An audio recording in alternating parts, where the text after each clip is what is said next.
to everyone. I am Madhuri Sharma, Assistant Professor of Biyani Group of Colleges. आज के इस video session में आप सभी का स्वागत करती हूँ। स्टूडेंट्स, आई होप आप सब अपने घर में इस समय संयम और सुरक्षित महसूस कर रहे होंगे।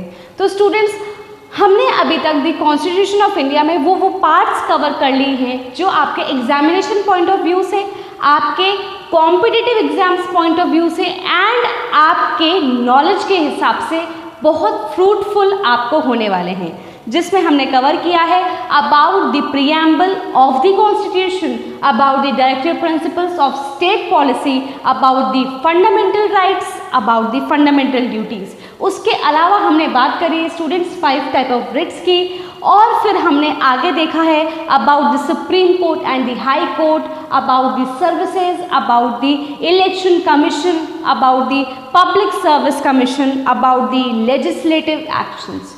तो स्टूडेंट्स, अगर इसके अलावा आप बात करेंगे तो हमने ऐसे 40 लैंडमार्क केसेस, जी हाँ, एब्सोल्युटली ट्रू, 40 लैंडमार्क केसेस हम प्रीवियस वीडियोस में डिस्कस कर चुके हैं, और उसमें हमने वो लैंडमार्क केसेस डील करे हैं जो कॉन्स्टिट्यूशन की हिस्ट्री को हिला के रख देते हैं। उसके अलावा हमने आज जो प्रीवियस वीडियो में बात करी थी वो बात करी थी about the 42nd amendment of the constitution which is related to the mini constitution. और 42nd अमेंडमेंट में हमने ये देखा कि कौन कौन से अमेंडमेंट्स हमारे कॉन्स्टिट्यूशन को इफ़ेक्ट करते हैं। और स्टूडेंट्स, आज की इस वीडियो में हम बात करने वाले हैं about the article 301 to 308 which is related to the freedom of trade, commerce and intercourse. उसके अलावा हम बात करेंगे about the 15 important, the most important amendments which have took place. तो स्टूडेंट्स, देरी किस बात की, get ready with your register and pains so that यहाँ पे जो भी पढ़ाया जाए वो पहुँच सके आप तक। आइए स्टूडेंट्स, बात करते हैं about freedom of trade, commerce and intercourse. बहुत छोटा सा पार्ट है कॉन्स्टिट्यूशन का, only and only 8 articles are there. तो आपको पता भी नहीं लगेगा, आप पलक झपकाएंगे और within 10 to 15 minutes, maximum to 15 minutes, आपका ये पार्ट 301 to 308 कब कंप्लीट हो जाएगा आपको एहसास भी नहीं होगा। तो स्टूडेंट्स, बने रहिए मेरे साथ, सब्सक्राइब करें ग्रुप KPO प्लस को, ताकि लेटेस्ट वीडियोस अभी तक की not only to the constitution, not only to the contract, but to the various different themes that is nursing, BEd and उसके अलावा आपके हम देख सकते हैं जो हैं हमारे इससे रिलेटेड फाइनेंशियल मैनेजमेंट से रिलेटेड वीडियोस हैं, इंग्लिश कम्युनिकेशन से रिलेटेड वीडियोस हैं। तो ये सारी की सारी वीडियोस आप तक पहुंच रही हैं गुरु KPO प्लस के थ्रू। आपको बस करना ये है, आपको सब्सक्राइब करना है, क्योंकि इस समय बहुत अच्छी अपॉर्चुनिटीज़ है स्टूडेंट्स कि आप वो मटेरियल पा सकें जिसके लिए लोग लंबी कतारों में लगकर बहुत वेट करते हैं। बस आपके पास तो ये घर बैठे पहुंच रहा है, तो आपको तो कोई दिक्कत नहीं होनी चाहिए, बाकी जैसा आप उचित समझें। तो स्टूडेंट्स, आज हम बात करने वाले हैं freedom of trade, commerce and intercourse. जैसे कि हम ट्रेड का मतलब जानते हैं, ट्रेड का मतलब होता है किसी तरीके का हम बिजनेस करने जा रहे हैं। जब इंटरकोर्स का मतलब होता है कि दो कंट्रीज या दो पार्ट्स आपस में किसी बात के लिए कोई समझौता करते हैं। तो यही हम कवर करते हैं आर्टिकल के 301 से लेकर 308 तक, जिसमें हम ये देखते हैं कि आर्टिकल 301 क्या बात करता है। आर्टिकल 301 स्टूडेंट्स बहुत बेसिक बात करता है।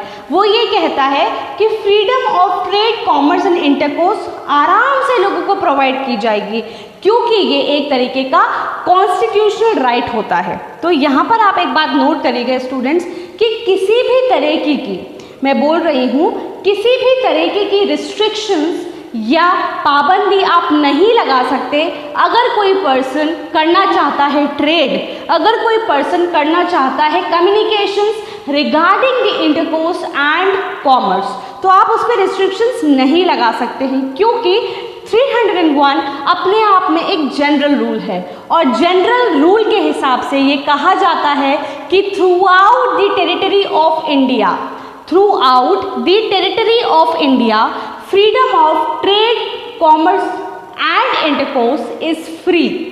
तो आप कहीं पे भी अपना बिजनेस के लिए ट्रेड कर रहे हैं, आप ट्रांसपोर्टेशन कर रहे हैं, आवागमन हो रहा है लोगों का या सामानों का, या फिर इस कंट्री से लेकर मतलब हमारी कंट्री में अलग अलग स्टेट में क्या हो रहा है, इधर से उधर मटेरियल जा रहा है, तो आप उस पर किसी भी तरीके की पाबंदी नहीं लगा सकते हैं।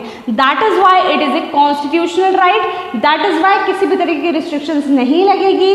Freedom of trade, commerce and intercourse through out the territory of India, मतलब हमारी टेरिटरी इंडिया के अंदर trade, commerce and intercourse free of cost available होता है। तो स्टूडेंट्स आई थिंक 301 आपको क्लियर हो चुका है।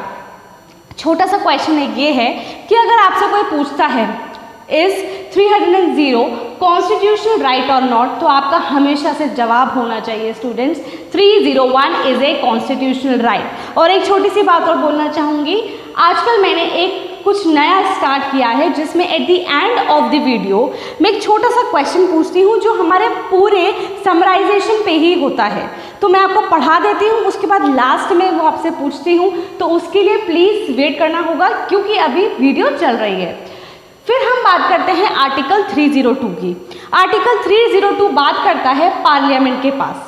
पार्लियामेंट, अब देखिए स्टूडेंट 301 हमें क्लियर है कि ये कॉन्स्टिट्यूशनल राइट है और कभी भी अगर ट्रेड, कॉमर्स एंड इंटरकोर्स होता है through out the territory of India, मतलब टेरिटरी ऑफ इंडिया के अंदर होता है, तो हम किसी भी तरीके की रिस्ट्रिक्शंस को लगा नहीं सकते, वो फ्री होता है, ठीक है।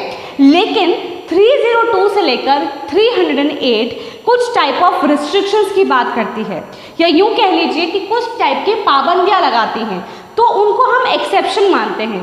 तो 301 के अलावा बाकी सारे जो आर्टिकल्स हैं उनको हम अपवाद मानते हैं, उनको हम एक्सेप्शंस मानते हैं स्टूडेंट्स। तो 302 की जब बात करी जाती है तो ये बोला जाता है, ध्यान से सुनिएगा, ये बोला जाता है कि parliament can put restrictions in the business activities which are in the favor of public interest। मतलब कि पार्लियामेंट जो है हमारा वो उन टाइप ऑफ एक्टिविटीज़ पे प्रतिबंध लगा सकता है, वो उन टाइप ऑफ एक्टिविटीज़ पे रिस्ट्रिक्शंस लगा सकता है जो कि in the interest of public policy होती है, मतलब जो लोग के हित में होती है, जो हमारी आमजन के हित में होती है, जो हमारे लोगों के फेवर में होती है, उन पे पार्लियामेंट अगर किसी भी तरीके का ट्रेड हो रहा है या किसी भी तरीके का कॉमर्स हो रहा है या इंटरकोर्स हो रहा है, तो क्या होगा इसके अंदर, हमारी जो पार्लियामेंट है वो अगर काम हो रहा होगा हमारे ऑपोजिशन ऑफ पब्लिक इंटरेस्ट में, मतलब पब्लिक इंटरेस्ट का ध्यान नहीं रखा जा रहा है, आप अगर लोगों के किसी चीज़ को अफेक्ट कर रहे हैं तो फिर ऐसा काम किस काम का। तो अगर किसी भी तरीके का हमारा ट्रेड होता है, हमारी कोई बिजनेस एक्टिविटी होती है या फिर सामान का यहाँ से वहाँ ले जाना होता है और वो पब्लिक इंटरेस्ट में नहीं होता है, तो parliament can put the restrictions. तो 302 basically talks about the restrictions which are imposed by parliament in the favour of public interest. Now we move on to the next article which is 303।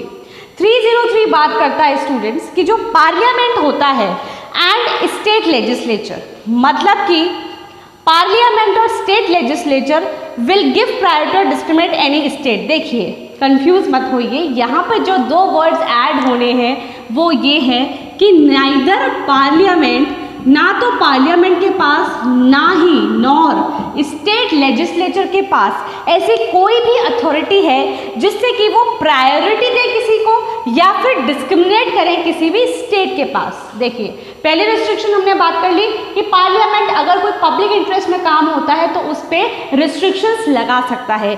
ऐसे ही 303 में ये बोला गया है students कि ना तो पार्लियामेंट ना ही स्टेट लेजिस्लेचर किसी भी स्टेट में अगर कोई बिजनेस एक्टिविटीज़ हो रही हैं which are related to trade and commerce, तो वहाँ पर ना तो उस स्टेट को प्रायोरिटी देगा। तो पहला वर्ड हम जो यहाँ पर डील करते हैं वो है प्रायोरिटी। तो ना तो किसी भी तरीके की प्रायोरिटी दी जाएगी और ना ही किसी भी तरीके का भेदभाव किया जाएगा किसी भी स्टेट के अंदर। तो आपको दो चीज़ें याद रखनी है, पार्लियामेंट ना ही स्टेट लेजिस्लेचर किसी भी तरीके का डिस्क्रिमिनेशन नहीं करेगा, किसी भी तरीके की प्रायोरिटी नहीं देगा किसी भी स्टेट को। लेकिन यहाँ पर एक सिचुएशन है, accept scarcity of goods.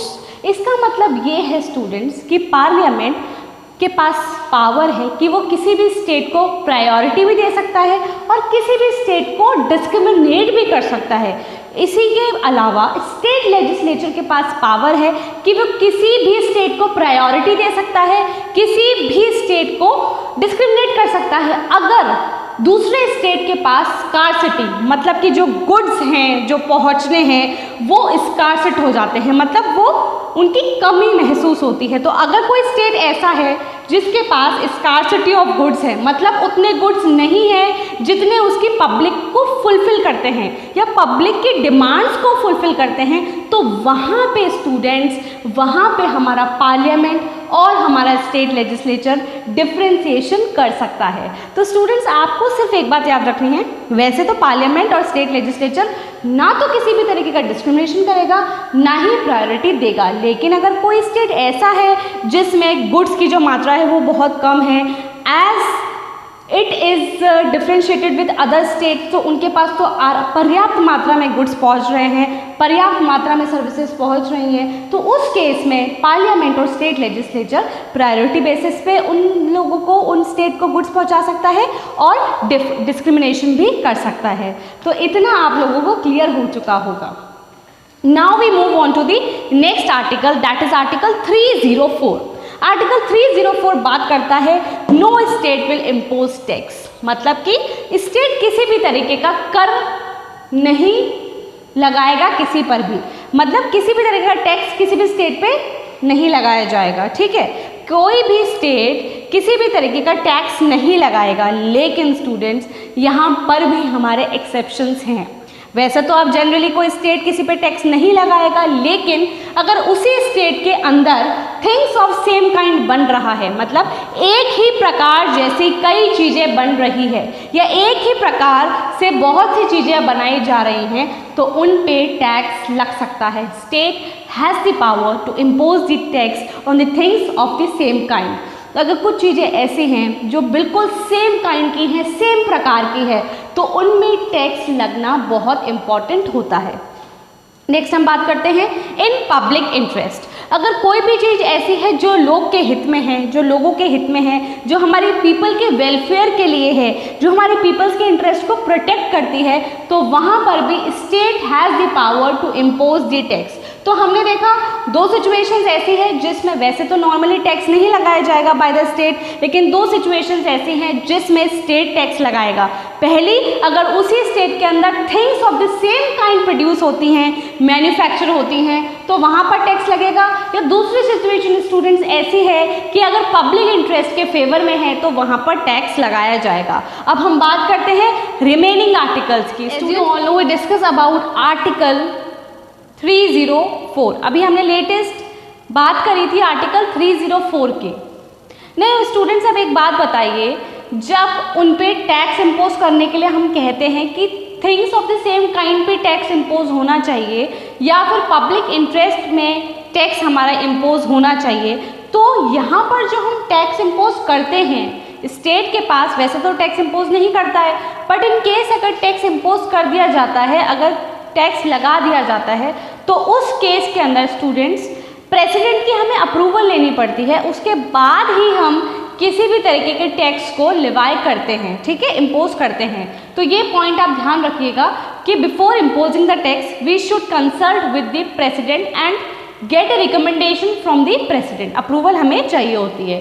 Now we will discuss about article 305 and 307।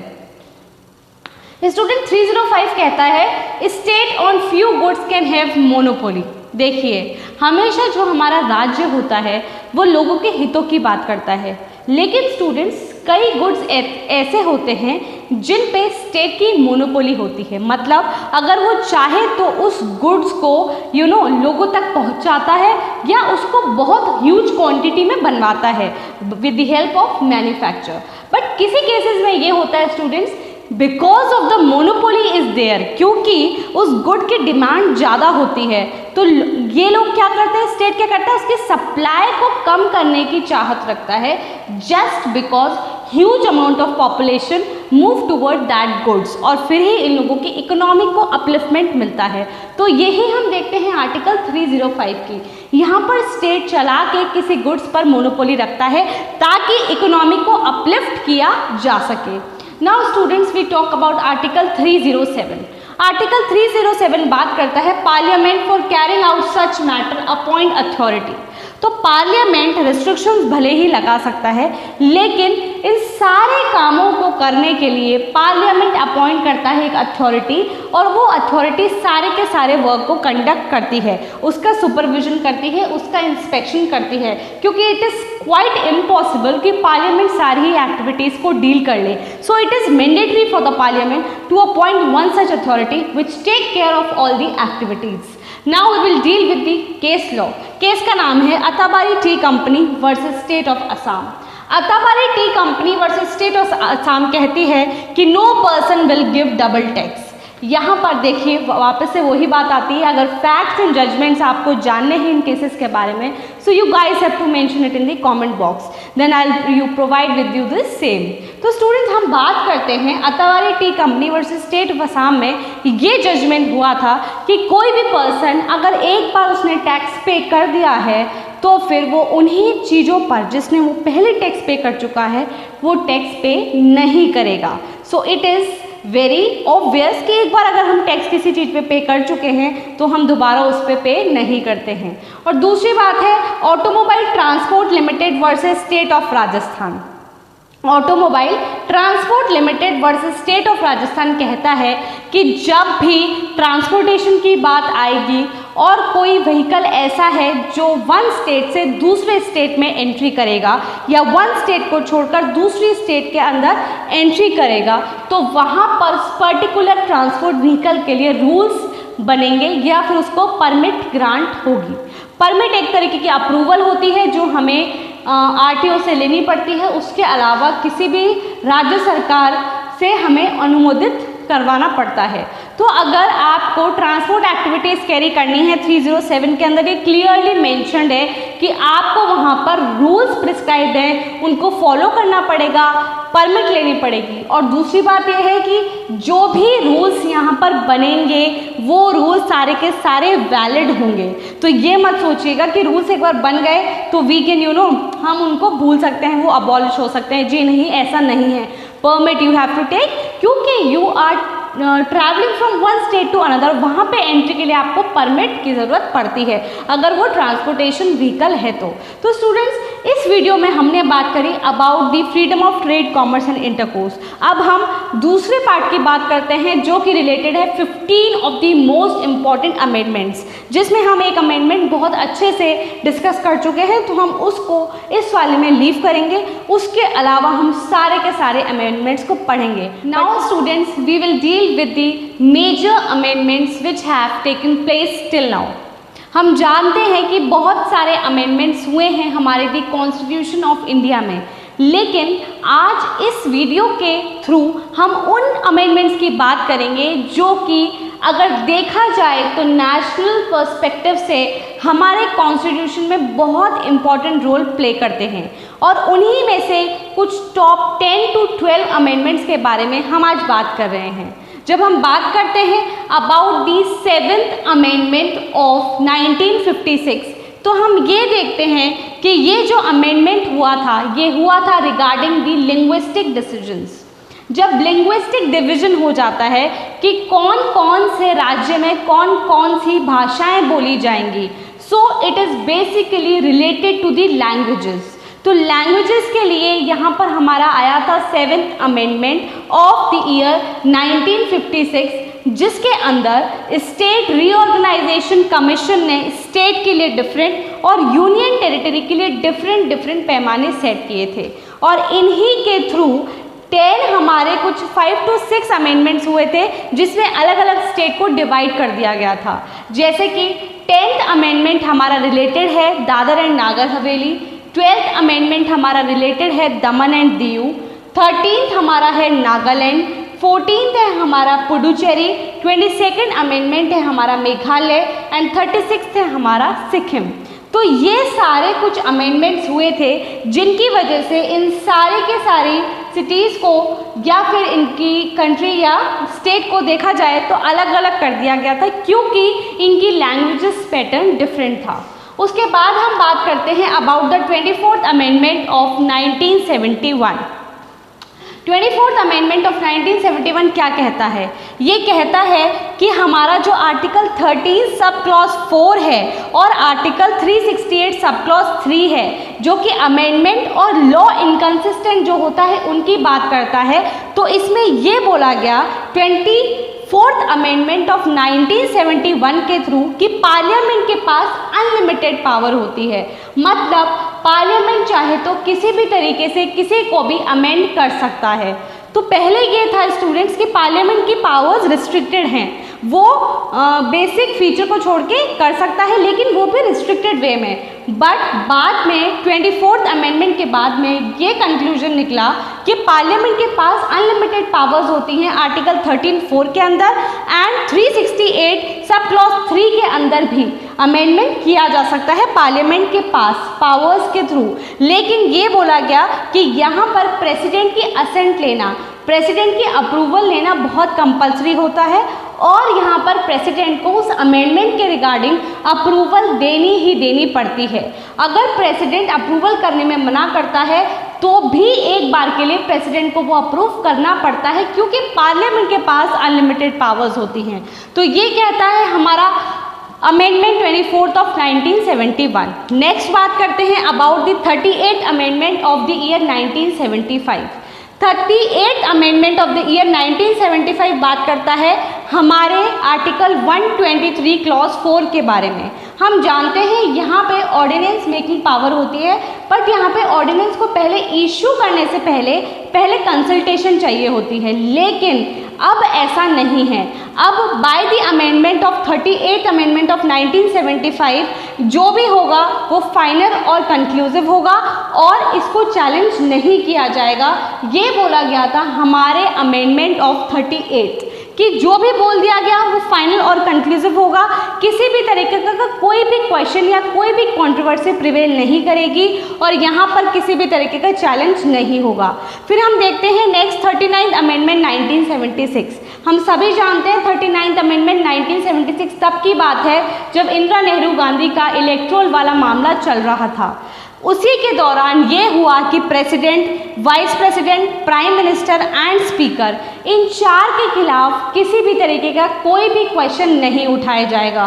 These 4 peoples are not questionable to any answer to any question. तो यहाँ पर स्टूडेंट्स यही हुआ कि these people are not answerable to any of the questions. तो हमने इसमें देखा 7th amendment, 24th amendment, 38th amendment and 39th amendment. कुछ और अमेंडमेंट्स की बात कर लेते हैं जो आपके कॉम्पिटिटिव एग्जाम्स के लिए बहुत इंपॉर्टेंट है। नाउ स्टूडेंट्स, हम बात कर चुके हैं अमेंडमेंट 7th के बारे में, हम बात कर चुके हैं अमेंडमेंट 24th के बारे में, 38 के बारे में एंड 39 के बारे में।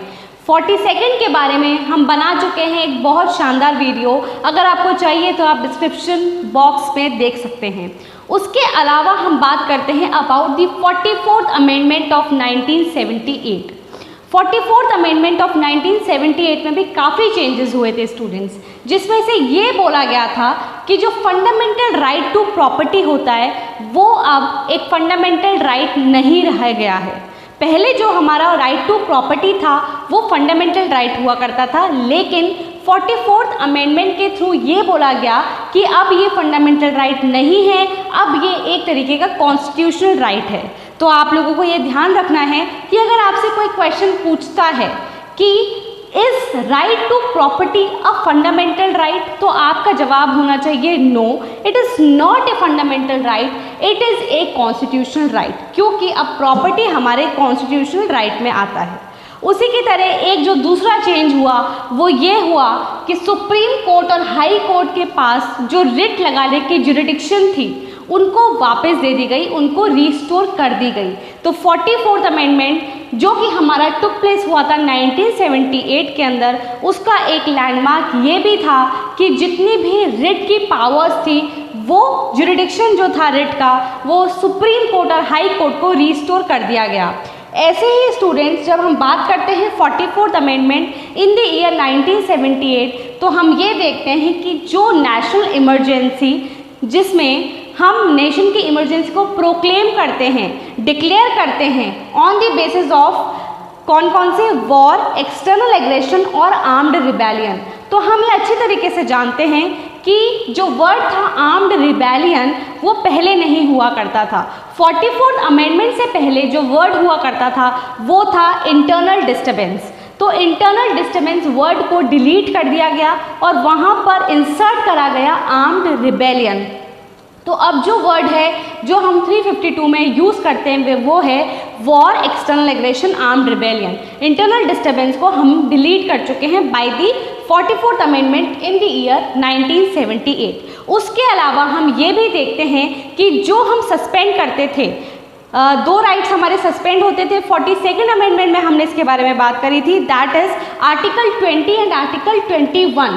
तो 44th अमेंडमेंट में स्टूडेंट्स ये बोला गया कि अब ये दोनों के दोनों राइट्स जो कि हमें आर्टिकल 20 एंड आर्टिकल 21 में मिलते हैं वो भी सस्पेंड नहीं किए जाएंगे और जो भी यहाँ पर डिसीजन होगा वो लिया जाएगा विद द स्पेशल मेजॉरिटी। तो स्पेशल मेजॉरिटी होगी, जो वर्ड यूज़ होगा वो होगा आर्म्ड रिबेलियन और आर्टिकल 20 एंड 21 को सस्पेंड नहीं करा जाएगा।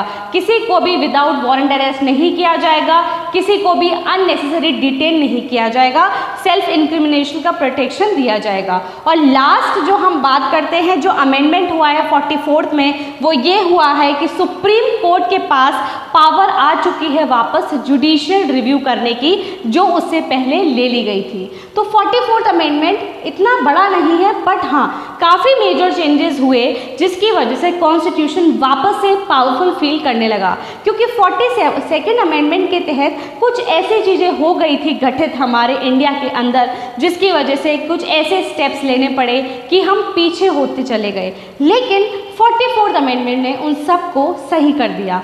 जैसे कि आप देख सकते हैं सुप्रीम कोर्ट के पास पावर थी जुडिशियल रिव्यू की, जैसे कि हम देख सकते हैं 20 एंड 21 अब सस्पेंड नहीं हुआ करते थे। जैसे कि हम देखते हैं कि स्पेशल मेजॉरिटी का प्रावधान आ गया था। फिर हमने देखा कि supreme court and high court की जो रिट जुरिडिक्शन थी उसको रिस्टोर कर दिया और उसके बाद हमने देखा कि कॉन्स्टिट्यूशनल राइट टू प्रॉपर्टी माना गया। फिर नेक्स्ट हम बात करते हैं स्टूडेंट्स हमारा अमेंडमेंट 52nd ऑफ 1985। जब स्टूडेंट्स हम 52nd अमेंडमेंट ऑफ 1985 की बात करते हैं तो इसमें हम देखते हैं कि 10th शेड्यूल इंसर्ट करा गया और 10th शेड्यूल के अंदर बोला गया anti defection law, that is दल बदला कानून। तो एंटी डिफेक्शन लॉ के बारे में बात करी गई 10th शेड्यूल के अंदर। अगर आपसे कोई पूछता है कि 52nd अमेंडमेंट किससे रिलेटेड है तो आपका आंसर सिर्फ एक ही होना चाहिए, it is related to the 10th schedule which deals with anti defection law, that is दल बदला कानून। Now we move on to the next amendment which is 61st amendment of 1989। देखिए स्टूडेंट्स, इस पूरी की पूरी वीडियो में मैंने आपको ईयर बाय ईयर पूरे के पूरे अमेंडमेंट समझाए हैं। आप चाहें तो अपने नोट्स या अपने रजिस्टर्स में कॉपी कर सकते हैं, ठीक है। 61st अमेंडमेंट 1989 बात करता है आर्टिकल 326। हम सभी जानते हैं कि आर्टिकल 326 किसकी बात करता है। ये बात करता है about the universal adult franchise. Universal adult franchise में क्या हुआ था, वही हुआ था कि जो हमारी एज 21 ईयर्स की थी, राइट टू वोट हमारा जो था, उसकी एज को कम कर दिया गया था by the insertion of article 326 in the 61st amendment of 1989। और जो अब हमारी एज है वोट देने की वो हो चुकी है 18 साल। तो ये स्टूडेंट 61 1989 बात करता है यूनिवर्सल एडल्ट फ्रेंचाइजी आर्टिकल 326 की। Now students we move on to the next one. हम बात करते हैं 73rd अमेंडमेंट ऑफ द 1992। बहुत इंपॉर्टेंट अमेंडमेंट है, बहुत important. I mean 73rd and 74 जो कि दोनों के दोनों 1992 में आए थे, ये दोनों ही बहुत इंपॉर्टेंट है। इसमें पार्ट 9 के अंदर इंसर्ट किया गया पंचायत। ध्यान रखिएगा, पार्ट 9 डील करता है पंचायत के साथ और पार्ट 9A डील करता है म्यूनिसिपैलिटी के साथ। तो 73rd अमेंडमेंट के तहत हमारे कॉन्स्टिट्यूशन में इंसर्ट किया गया part 9 which deals with panchayat. यहाँ पर 11th शेड्यूल के अंदर 29 बिल्स को अप्रूव किया गया जो हमारे पंचायत समिति से रिलेट करते थे। तो स्टूडेंट्स पार्ट 9 पंचायत से रिलेटेड, उसके अंदर 11 शेड्यूल में 29 बिल्स जो कि हमारे पंचायत समिति से डील करते थे। फिर हम बात करते हैं 74th amendment same year 1992 part 9A। हमेशा ध्यान रखिएगा, कंफ्यूज होने की कोई ज़रूरत नहीं है। आप ये देख लीजिए कि जो बड़ा है वो पहले आता है, दैट इज़ जो हमारा P है पंचायत है वो पहले आती है 74th में, और जो हमारा M है वो बाद में आता है 74th अमेंडमेंट में। तो म्यूनिसिपैलिटी को पार्ट 9A के अंदर इंसर्ट किया गया 74th अमेंडमेंट के थ्रू, और यहाँ पे 12 अनुसूची में, यहाँ पे 11 अनुसूची है, यहाँ पर 12 अनुसूची में 18 आइटम्स ऐड किए गए म्यूनिसिपैलिटी में। तो पंचायत में अगर आपसे कोई पूछता है कि कितने आइटम्स ऐड किए गए, answer should be 29 bills. And यहाँ पर अगर आपसे कोई पूछता है कि कितने करे गए, तो आप बोलेंगे 18 items. Now we move on to the next amendment which is 86th amendment of the year 2002। Start हो गया यहाँ पे हमारा 2002 का 86th अमेंडमेंट, जो कि बात करता है आर्टिकल 21A, जो कि एक तरीके से राइट टू एजुकेशन से डील करता है। और हम हमारी प्रीवियस वीडियोस में बता चुके हैं कि आर्टिकल 21A कहता है कि right to education to the children who are from the age of 6 to the age of 14 years, तो उनको फ्री एंड कंपल्सरी एजुकेशन हम प्रोवाइड करते हैं। 86 अमेंडमेंट में स्टूडेंट्स तीनों के तीनों जो भी 86 अमेंडमेंट में तीनों के तीनों जो इंसर्ट हुए हैं बातें, वो सारी तीनों बातें बच्चों से रिलेटेड होती है। नेक्स्ट हम बात करते हैं हमारे आर्टिकल 45 की, जो कि रिलेटेड है directive principles of state policy, और वो ये कहता है कि जो 6 साल तक के बच्चे होते हैं उनको बहुत अच्छे से प्रोटेक्शन दिया जाएगा, उनकी हेल्थ का ध्यान रखा जाएगा, उनकी न्यूट्रिशन का ध्यान रखा जाएगा। फिर we move on to the last article of the 86 amendment, जो कि बात करता है फंडामेंटल ड्यूटी के बारे में, आर्टिकल 51A।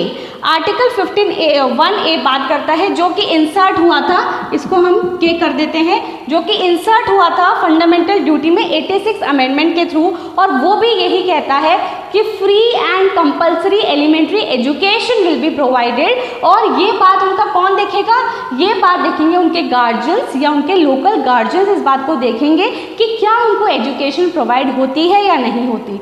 तो 86 अमेंडमेंट में सबसे पहली बात आपको ये बात याद रखनी है स्टूडेंट्स कि ये तीनों के तीनों 86 अमेंडमेंट में जो भी अमेंडमेंट है, सबसे पहली बात वो बच्चों से रिलेटेड है। दूसरी बात 21 ये बात करता है 6 to 14 ईयर्स की, एंड हमारा 51A that is sub clause के भी बात करता है 6 to 14 ईयर्स की, एंड हमारा article 45 directive principle state policy बात करता है 6 ईयर्स की। तो स्टूडेंट्स एक दो और अमेंडमेंट्स हैं, उनके बारे में भी हम बात कर लेते हैं। स्टूडेंट्स हमने जस्ट अभी बात करी अबाउट द 86 अमेंडमेंट, जो कि बात करता है about providing the education to the person, to the children who are from the age of 6 to the age of 14 years. और उसी के बारे में हम बात करते हैं कि 86 अमेंडमेंट में 21A इंसर्ट हुआ, 45 इंसर्ट हुआ, और उसके अलावा हमने स्टूडेंट्स देखा कि फंडामेंटल ड्यूटी में 51A के ऐड हुआ। तो स्टूडेंट्स अब बात करते हैं 93rd amendment of the year 2002। 93rd amendment of the year 2002 बात करता है about the private unaided minority. Private unaided minority मतलब किसी भी तरीके से अगर कोई भी फाइनेंशियल बेनिफिट नहीं मिलता है माइनॉरिटी को, तो यहाँ पर रिजर्वेशन का प्रोविज़न एप्लीकेबल नहीं होता है। तो किसी भी तरीके का रिजर्वेशन नहीं दिया जाएगा उन इंस्टीट्यूशंस को जो प्राइवेट अनएडेड माइनॉरिटीज़ हैं। उसके बाद हम बात करते हैं 99th amendment of the year 2005। 99th amendment of the year 2005 हमें ये बताता है कि पहले हमारे पास कॉलेजियम हुआ करता था। कॉलेजियम मीन्स वहाँ पर कौन सुप्रीम कोर्ट और हाई कोर्ट के जजेस को अपॉइंट करता था, खुद जजेस ही अपॉइंट करते थे। लेकिन बाद में 99th अमेंडमेंट 2005 के इंट्रोडक्शन के बाद हमारे पास आई national judicial appointment commission that is NJAC। NJAC introduction हुई, हमने अडॉप्ट किया नेशनल जुडिशियल अपॉइंटमेंट कमीशन को, और वहाँ पर कुछ ऐसा रेजोल्यूशन पास हुआ जहाँ पर एक तरीके की कमीशन बिठाई जाती थी और उसके members supreme court and high court के जजेस को अपॉइंट करते थे। लेकिन फिर हमने ये देखा कि थोड़े ही टाइम बाद हमारा आया supreme court advocate on record association versus union of India. Supreme court advocate association के केस में ये हुआ कि एनजेएसी को पूरी की पूरी तरीके से रिमूव कर दिया गया और 92nd अमेंडमेंट को भी रिमूव कर दिया गया और यहाँ पर सिर्फ ये डिसाइड हुआ कि जो भी काम होगा वो कॉलेजियम ही करेगी। तो अभी भी जो अपॉइंटमेंट्स होते हैं supreme court and high court के जजेस के, वो होंगे कॉलेजियम के थ्रू, मतलब वहाँ के जो जजेस हैं वो ही उनको अपॉइंट करते हैं। एनजेएसी का अब कोई रोल नहीं रह गया है।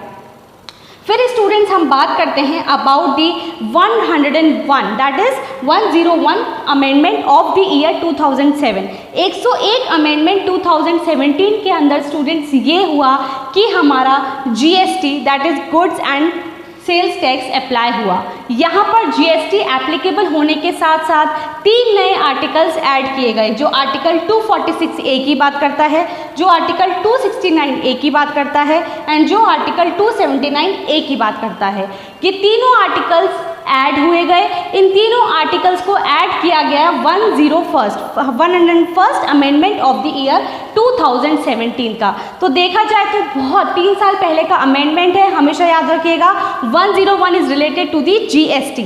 जीएसटी को यहाँ पर इंट्रोड्यूस किया गया था। फिर हम बात करते हैं अबाउट द 102nd 102 अमेंडमेंट के बारे में, जिसमें हुआ था national commission for backward classes.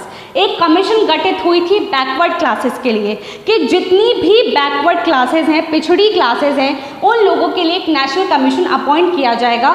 तो ये हुआ था हमारा 102 के अंदर। एंड जब हम रिसेंटली बात करते हैं 103 अमेंडमेंट के बारे में, तो ये बात करता है जनरल कैटेगरी में जो भी इकोनॉमिक वीकर सेक्शन है सोसाइटी के, जनरल कैटेगरी में इकोनॉमिक वीकर सेक्शन है सोसाइटी के अंदर, तो उन वीकर सेक्शंस को जो कि इकोनॉमिकली बैकवर्ड हैं 10% of the reservation will be provided. तो स्टूडेंट्स, आज के वीडियो में हमने बात करी about the most important constitutional amendments. आपने देखा कि कैसे जीएसटी अपना रोल प्ले करता है 101 अमेंडमेंट के अंदर और कैसे 103 अमेंडमेंट के अंदर 10% ऑफ रिजर्वेशन जनरल कैटेगरी को भी दिया गया है। आज के वीडियो में कोई भी क्वेरी हो, किसी भी तरीके का बदलाव आप आगे वाले वीडियोस में चाहते हो या किसी भी तरह के क्वेश्चंस हो आपके पास या सजेशन हो, तो प्लीज़ कमेंट बॉक्स में कमेंट करके ज़रूर बताएं। और स्टूडेंट्स, हमेशा की तरह मैं एक क्वेश्चन आपसे पूछना चाहूँगी जो कि रिलेटेड है हमारे, आप जल्दी से जल्दी उन 7th शेड्यूल के अंदर लिंग्विस्टिक माइनॉरिटी के बारे में बताइए, जिसके अंदर हमने उन 7 या 6 चीज़ों को ऐड किया है by the different amendments. Question वापस से दोहराना चाहती हूँ।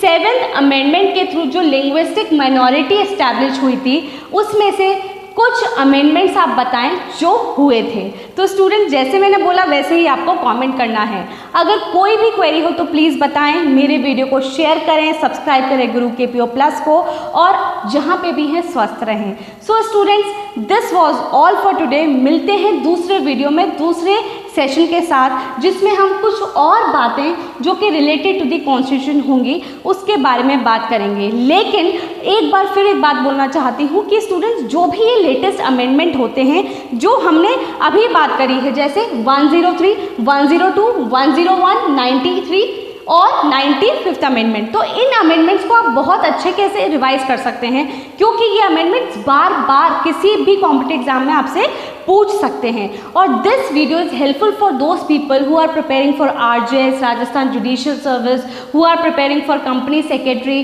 Who are appearing for the exams of law that is LLB and DLLB 5-year course, and who are preparing for different IAS and RS exams. So students, stay tuned with me, please subscribe, stay healthy and stay fit. Thank you.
students, I, Assistant Professor Pooja Sharma from Biyani Girls College, welcome you all on the behalf of GuruKPO.com. Today, I am going to present before you all the critical appreciation of the poetry, that is Indian weavers. In my previous video, I have already discussed about the poet who is Sarojini Naidu, and this poetry, it is written by Sarojini Naidu, who was also called the Nightingale of India. And we have also discussed about the explanation of the poetry, right? So now we shall move towards the critical appreciation of Indian weavers. Okay, so we shall discuss the critical appreciation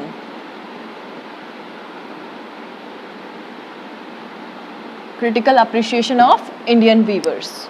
So how can we do it, और critical appreciation कैसे की जानी चाहिए वो हम Indian weavers के through सीखेंगे, ठीक है? तो जैसे कि हमने ऑलरेडी डिस्कस कर लिया था कि जो एक्सप्लेनेशंस थी उनमें किन किन कॉन्सेप्ट के बारे में बात हुई थी. The two concepts of Greek mythology and Indian mythology they were talked about. Okay, in Greek mythology we discussed about the Clotho, Lachesis and Atropos, as they were the three sisters who represents and who are the symbol of man's journey from birth to death, that is birth, life and death. So Clotho was related to the life,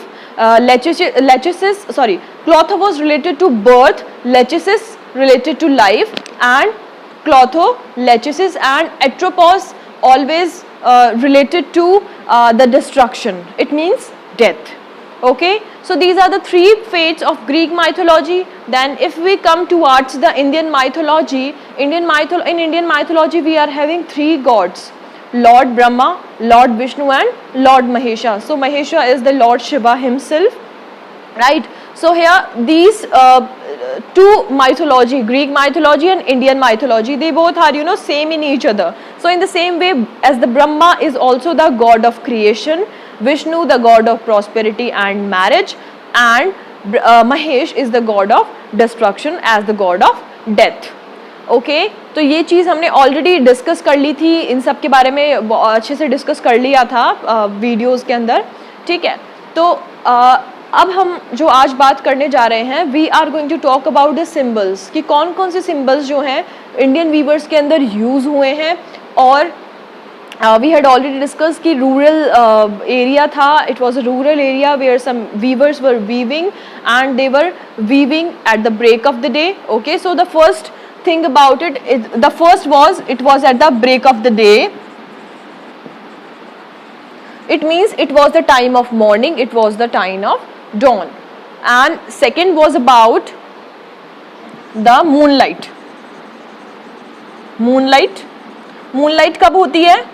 When it's it's like an evening time, and it was not even a night and it was not even an evening, so maybe it was just kind of night kind of time, right? So you can say moonlight. And the third was chill moonlight. Chill moonlight means it was it was about the midnight. तो midnight कैसी होती है? बहुत ठंडी होती है, which represents death. Okay, तो third stanza in which the weavers were weaving shroud, they were weaving the dead man's shroud. In the first stanza, as I have written it over here, these are the quatrains. तो इन चार lines के अंदर you can see in the first line it is the break of the day. Okay, तो break of the day यहाँ पे बात कर रहा है डॉन की, मॉर्निंग की बात हो रही है, डॉन की बात हो रही है, मतलब सुबह का टाइम है. तो सुबह का टाइम कैसा होता है? It is just kind of new beginning of life. Okay, so here the first symbol which we are using in the first quatrain of the first line, right, that is the break of the day. So break of the day, as the break of the day is the sign of dawn. क्या है? सुबह का time है, morning का time है. और morning का time कैसा होता है? When it is talking about the beginning of life, किसी एक नई लाइफ का जन्म लेना. ओके, तो वैसे ही इसमें फोर्थ लाइन में ये लोग बात कर रहे हैं न्यू बॉर्न चाइल्ड की, कि ये किसके कपड़े बना रहे थे? They were making and they were weaving the robes of new born child. तो न्यू बॉर्न चाइल्ड भी यहाँ पे किसको रिप्रेजेंट कर रहा है? New born child is also representing the morning time, because you know the child has just come into this world and will flourish and grow up and develop now, right? So this particular word break of day is representing dawn, that is the time of beginning of life. So it's a new beginning of life. तो पहला symbol हमने यहाँ पे use कर लिया. Now अगर हम बात करें, so gay is just a word here कि गे जब happy, okay, to be happy is the gay word used for them, which can be happy and that looks beautiful to our eyes, right? Now we shall talk about the third line. Become blue as the wing of Halcyon wild. Halcyon, I have discussed that Halcyon was a kingfisher. ठीक है, एक kingfisher bird है, right? Whose wings color is blue. जिसके feathers का color, wings का color क्या होता है? Blue होता है. तो ये एक wild बर्ड है, राइट? एंड सो यहाँ पे जो हेल्सियन है वो किसको रिप्रेजेंट करता है? Halcyon is also representing the men's journey.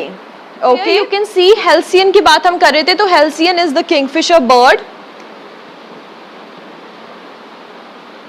Kingfisher जिसके विंग्स का कलर कैसा होता है? ब्लू होता है. And here he is actually representing the beginning of creation. किसको रिप्रेजेंट कर रहा है यहाँ पे? He is representing the beginning of creation. तो मैं जो अभी आपको बता रही हूँ कि break of day, halcyon and robes की भी बात हम करेंगे अभी फोर्थ लाइन में. तो ये तीनों जो हैं फर्स्ट क्वाड्रेंट के अंदर सिंबल्स हैं जो यूज किए हैं किसने? सरोजिनी नायडू ने. And so here we can see Halcyon wild is the sign of beginning of creation. तो किसका सिंबल शो कर रहा है यहाँ पे? Halcyon is the sign of or the symbol of the beginning of creation, कि अभी निर्माण स्टार्ट ही हुआ है, अभी क्रिएशन स्टार्ट ही हुई है. तो ये कॉन्सेप्ट जब क्रिएशन की बात आती है तो कौन से लॉर्ड हमारे दिमाग में आते हैं? कौन से लॉर्ड हमारे माइंड में आते हैं? लॉर्ड ब्रह्मा. ठीक है, तो Brahma is the god of creation जिनकी बात फर्स्ट क्वाड्रेंट में हुई है. Okay, now we are going to talk about the robes. Robes क्या है? कपड़े. We weave the robes of a new born child. हम किसके कपड़े बुन रहे हैं? हम नए जिस बच्चे ने अभी जस्ट जन्म लिया है, नए जन्म वाले बच्चे के कपड़े बुन रहे हैं. सो दे आर सेइंग दिस. तो रॉब्स यहाँ पे किसको रिप्रेजेंट करता है? Jetty of the robes. Jetty कैसे शो हो रही है हमें? हैप्पीनेस कैसे शो हो रही है उन क्लॉथ से? Because these are the dresses of new born baby. ठीक है, तो न्यू बॉर्न बेबी जैसे ही अपने दिमाग में आता है, you know, our mind a little bit brightens up.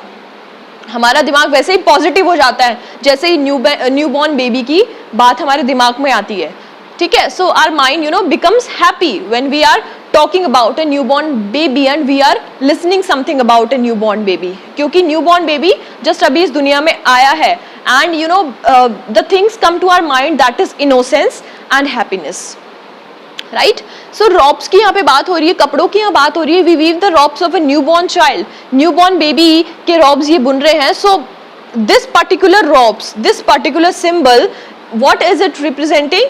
It is representing the deity of the robes, reflects the deity of the nature's heart at new birth. तो जो कपड़ों की जो हैप्पीनेस है, ये जो कपड़े वीवर्स बुन रहे हैं उनकी जो हैप्पीनेस है वो कैसी है? It reflects. What is it reflecting? It reflects the deity of the nature's heart at new birth. ये चीज यहाँ पे मार्क करने लायक है कि ये किसकी बात हो रही है? The nature's heart at new birth. कि नेचर एक्चुअली में कैसा फील कर रहा है? उसका हार्ट भी बहुत खुश है. ठीक है, नेचर का हार्ट भी बहुत खुश है because it is the time of a newborn child. ठीक है, तो जैसे मॉर्निंग में सब लोग उठते हैं, बहुत फ्रेश रहते हैं and they do different kind of activities and ठीक है, तो ये सारी जब बात आती है ये मॉर्निंग जो हमारा टाइम है उसी से रिलेटेड है कि मॉर्निंग कैसा टाइम है? It is the time of creation, जब दिन की शुरुआत होती है और हम सब उस टाइम क्या रहते हैं? हैप्पी रहते हैं. ओके, तो आपको ये लाइंस समझ में आई होंगी. Now we shall talk about the rhyming scheme used in these lines and some other more critical comments that are to be done on this particular stanza. Now some more other things about this quatrain is, you can see here the word Halcyon wild. Now Halcyon wild, क्या आपको ये नहीं लग रहा कि इसमें adjective जो है नाउन के बाद यूज हुआ है? यस, नाउन के बाद एडजेक्टिव यूज हुआ है. तो जब नाउन के बाद एडजेक्टिव यूज होता है that is called inversion, right? तो इन्वर्शन किसको बोलेंगे? Where noun is used before the adjective. ठीक है, तो आप देख सकते हैं कि वाइल्ड जो है एडजेक्टिव है, हेल्सियन जो है मतलब किंगफिशर की बात हुई है, वो कौन है यहाँ पे? नाउन, वो संज्ञा का काम कर रहा है. ठीक है, तो यहाँ पे इन्वर्शन है. एक पॉइंट आपको ये मिल गया. Next we shall talk about, यहाँ पे रॉप्स की बात हुई है. रॉप्स कैसे है? गे ropes.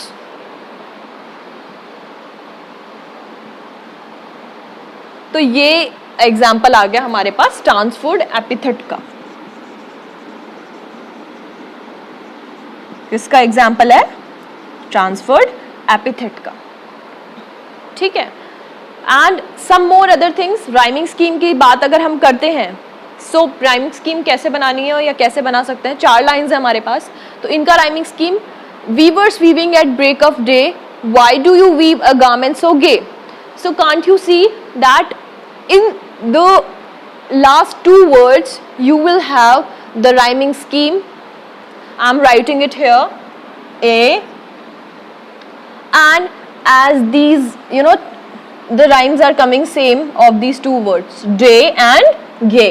So it's day, gay, a and a, right? What did you find? A and a. This is the rhyme scheme of this quatrain. In the next 2 lines you will see which are the answers of the poetry. Blue as the wing of halcyon wild, we weave the robes of a newborn child. तो यहाँ पे भी same rhyming scheme आ रही है, wild and child. ठीक है, wild and child की बात जब हुई तो A के बाद B and B. सेम है wild and child, so we will here write B and B. So we have found the rhyming scheme of the first quatrain, that of Indian weavers. तो हमें rhyme scheme मिल गया है A and B. Now we shall talk about the second quatrain of Indian weavers. Students, I am having here the second quatrain of Indian weavers. Let's recite it together. Weavers weaving at fall of night, why do you weave a garment so bright? Like the plumes of the peacock, purple and green, we weave the marriage veils of a queen. Okay, so we are having this stanza, and what this stanza is representing here, it is representing the cheerfulness and gaiety. Okay, happiness को ये show कर रहा है, because this stanza actually relates to the Lord Vishnu. जो Indian mythology का concept है Lord Vishnu का, उससे ये स्टांजा रिलेटेड है, क्योंकि यहाँ पे हमें बताया गया है that Lord Vishnu is the god of prosperity and cheerfulness, happiness, and you can also call the god of marriage. Okay, तो वो represent करते हैं marriage को and prosperity को, because these particular lines, marriage veils of a queen. तो यहाँ पे basically एक ब्राइड की बात हो रही है, एक दुल्हन की बात हो रही है जिसकी जस्ट अभी अभी शादी हुई है, राइट? या फिर उसकी शादी अभी होने वाली है, क्योंकि जो इंडियन वीवर्स है वो क्या कर रहे हैं, they are weaving the clothes of bride, right, who is about to get married, and as the couples also wait at night for being together, right? So here we can see it is about the fall of night. fall of night की बात यहाँ हो रही है, तो ये यहाँ पे किसका सिंबल है? fall of night is here representing the moonlight time. ठीक है, नाइट टाइम की यहाँ पे बात हो रही है, इवनिंग टाइम की आप कह सकते हैं कि इवनिंग का टाइम आप ले सकते हैं इसे, ये इवनिंग का टाइम है, and the couples they are waiting for the night to come so that they can be with each other.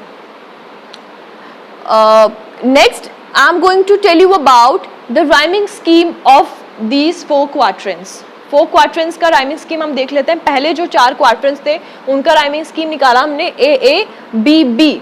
Now we shall see what rhyming scheme we can have here. You can see night, bright, green and queen. Weavers weaving at fall of night. Why do you weave a garment so bright? So you can see it's a question, and in the next 2 lines these questions are answered. So weavers weaving at fall of night, night and bright. Again these are representing the C and C rhyming scheme. So the same rhyming scheme आ गई है. इनकी ये जो 2 words हैं, that is night and bright, they both are rhyming same. Okay, तो rhyming scheme मिल गया second का C C, and next will be D and D. As you can see, like the plumes of a peacock, purple and green, we weave the marriage veils of a queen. So here we can see green and queen, they are having D and D rhyming scheme in themselves. Okay, now we can also discuss about the tetrameter used in the poetry and the iambs used in these 4 lines in this quatrain. So here you can see and you can also note these 4 points which we shall discuss now. I have told you about the rhyming scheme CC, and DD is the rhyming scheme of the poetry of this second quatrain. A A B B C C D D. Now third पे बाद में चलेंगे. इसको discuss कर लेते हैं कि पहली चीज़ तो इसमें ये है that this stanza it has a unique patterns of prosodic rhythm as given below. तो फर्स्ट लाइन का मैंने मेंशन किया है, सेकंड और थर्ड लाइन के बारे में, एंड देन फोर्थ लाइन के बारे में. नाउ वी शैल सी कि कैसे स्ट्रेस्ड और अनस्ट्रेस्ड सिलेबल्स जो है यूज किए गए हैं पोइट्री में. तो ट्रोचे की बात जब होती है, ठीक है, you can see here trochee word. So what is a trochee? कि एक अनस्ट्रेस्ड सिलेबल है, ठीक है, a foot that is consisting an unstressed syllable followed by a stressed syllable. Okay, तो इसी तरीके से फर्स्ट लाइन में हमें क्या मिला? पहली चीज तो कि ये पूरी पोइट्री, ये पूरा जो स्टांजा है वो क्या है? It is having a prosodic rhythm. Okay, so you can see the first line here, weavers weaving at fall of night. Weavers weaving at fall of night. So you can see here that there are the 2 troches followed by 2 iambs. तो यहाँ पे stress syllable और unstress syllable की बात हो रही है कि यहाँ पे 2 troches का यूज किया गया है and by 2 iambs. Next line पे जब हम मूव करते हैं सेकेंड एंड थर्ड लाइन पे, why do you weave a garment so bright? Why do you weave a garment so bright? Okay, तो स्ट्रेस और अनस्ट्रेस हमारी टंग के साथ भी निकलता है, ठीक है. हम किसी वर्ड के ऊपर स्ट्रेस देते हैं, किसी वर्ड को इजीली बोल देते हैं, उस पर स्ट्रेस देने की जरूरत नहीं हो. तो स्ट्रेस और अनस्ट्रेस सिलेबल की बात जब होती है तो आयम्बिक पेंटामीटर भी यूज होता है, लेकिन यहाँ पे जो सरोजिनी नायडू जी यूज कर रही हैं that is about iambic tetrameter हम पोइट्री के अंदर यूज करेंगे.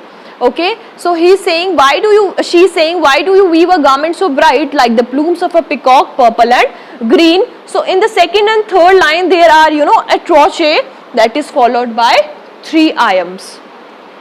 In the fourth line, and that is the last line of this quatrain, we weave the marriage veils of a queen.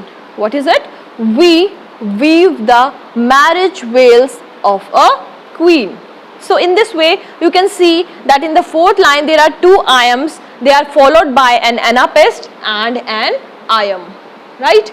And there is also one more thing, that the verse of the poem is tetrameter, right? Tetrameter के बारे में हम बात कर लेते हैं. That tetrameter क्या होता है? टेट्रामीटर है, टेट्रामीटर की तरह ही बाकी और भी होते हैं, जैसे हेक्सामीटर है, एम्बिक पेंटामीटर होता है, ठीक है, और भी बहुत सारे मीटर्स होते हैं जो कि लिटरेचर में यूज़ किए जाते हैं, पोइट्री की लैंग्वेज को और उसके अंदर यूज़ किए जाते हैं, जिसमें स्ट्रेस्ड और अनस्ट्रेस्ड सिलेबल की बात होती है. So tetrameter is a words of its a words of 4 measures, ठीक है. तो 4 फीट की लाइन का यूज़ टेट्रामीटर में हम करते हैं. Now we shall discuss the third quadrant of the poetry और उसका क्रिटिकल अप्रिशिएशन देख लेते हैं हम कि, और उसके क्रिटिकल नोट्स भी कि हमें कौन सी राइमिंग स्कीम यूज़ करनी है, उसमें क्या राइमिंग स्कीम निकल के आई है पोइट्री की। ओके, स्टांजा की कौन सी राइमिंग स्कीम निकल के आई है, उसमें कौन सी चीज़ का रिप्रेजेंटेशन हुआ है, क्या सिंबल यूज़ हुए हैं।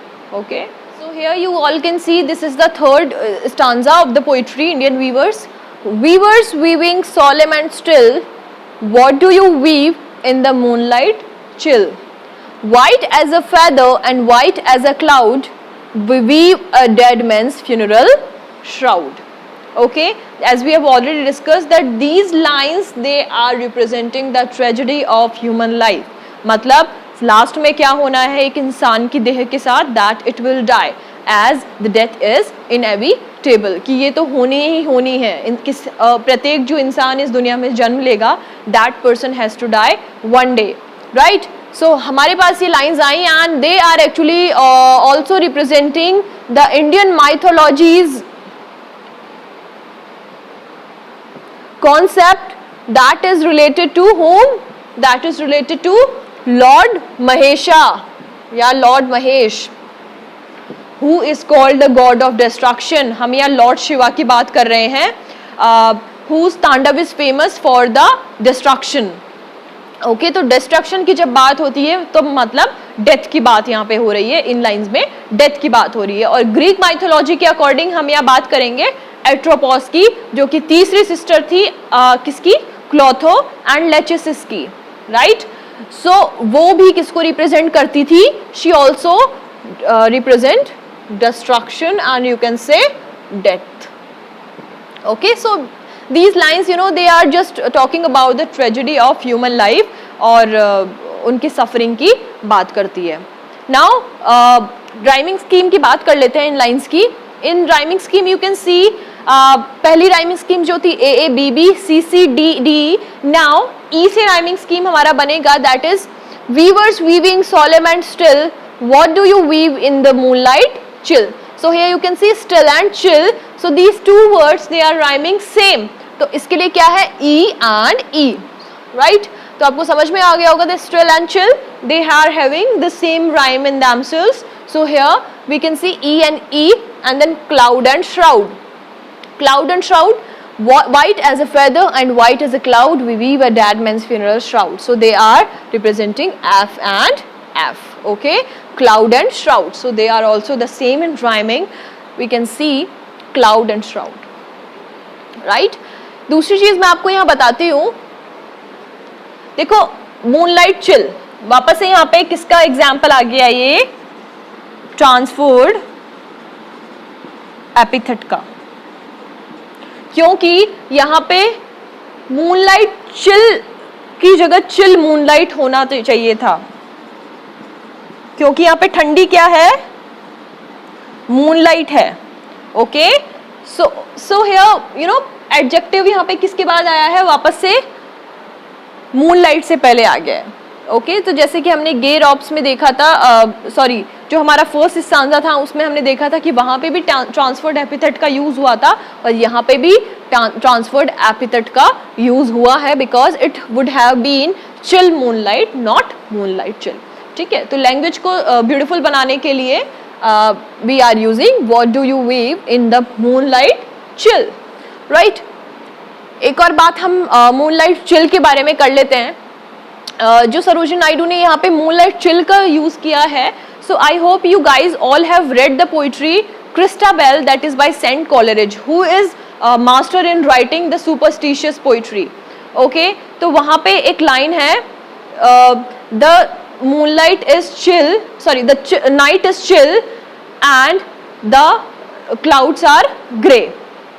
Okay, so you can see जब भी हम moonlight chill के बारे में बात करते हैं, we remember that example.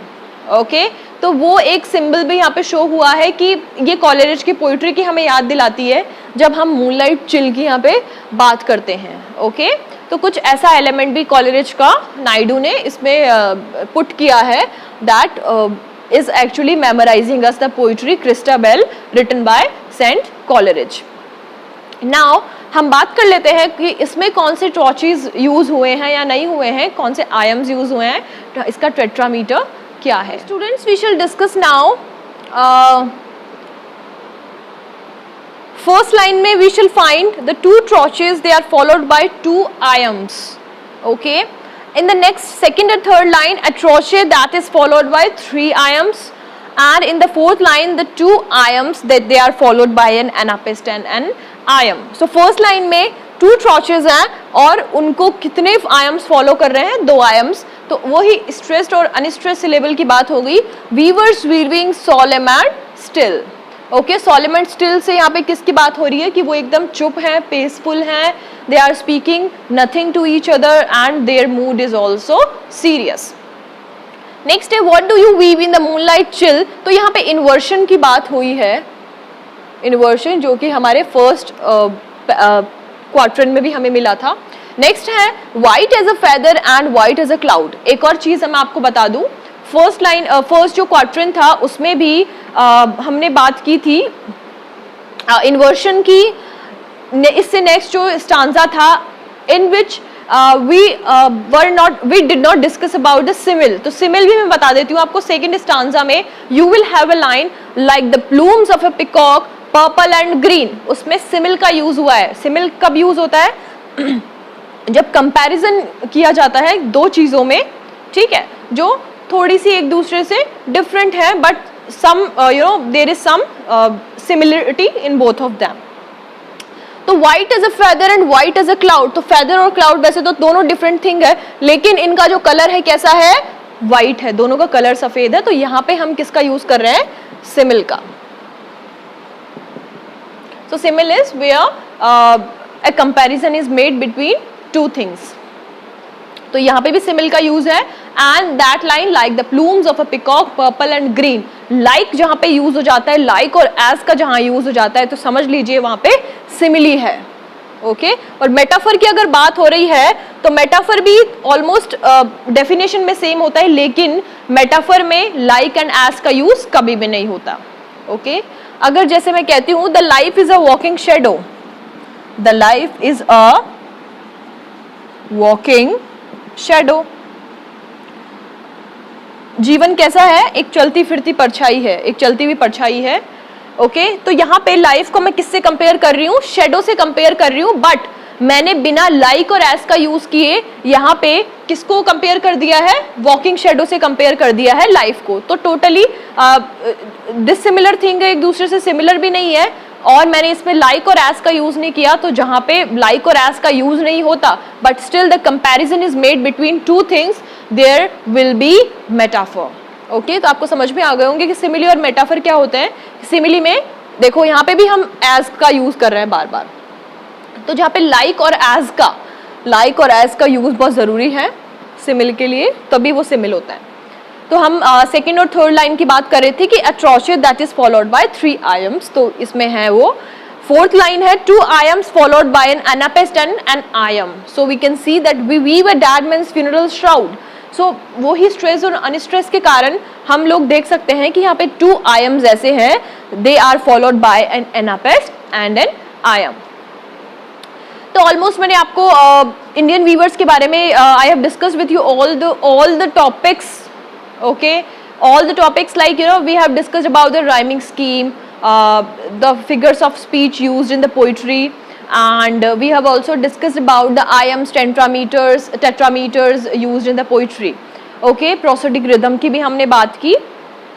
So I like and I hope you like my study material. If you like my study material and you have any queries, you can ask me in the comments. Don't forget to subscribe our channel Guru KPO and just leave a like on my video and a comment. Thank you.